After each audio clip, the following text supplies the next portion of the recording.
Прогласена епидемија на западно-нилска треска во неколку скопски општини, и тоа во Кисела Вода, Аеродром, Газибаба, Бутел и Илинден, но и покрај тоа здравствените власти порачуваат дека нема место за паника.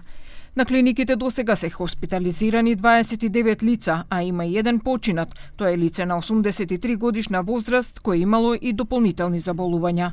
Директорот на инфективна клиника Фадил Цана рече дека на клиниката има уште лица кои што се во тешка состојба, но појасни дека специфичен лек за овој вирус нема, па тие се третираат според нивната клиничка слика.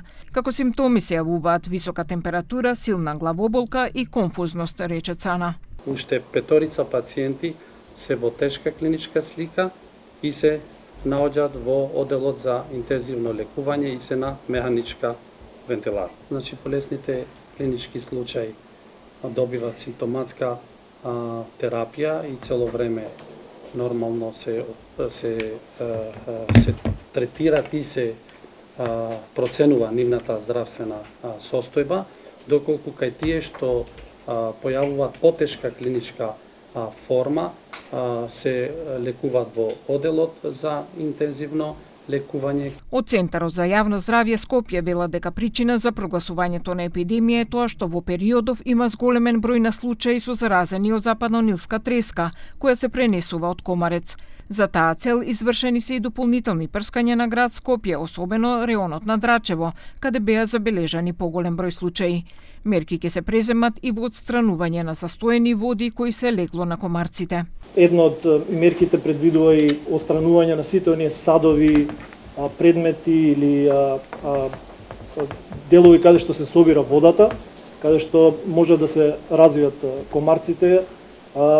Сите оние површини како базени или фонтани или други останати водени површини. Во правецот на тоа институциите може да се вклучат во отстранување на бари или незастоена вода, но пред се да се покрени таа свест кај населението во тоа како векторот е присутен и колку е присутен во тие региони.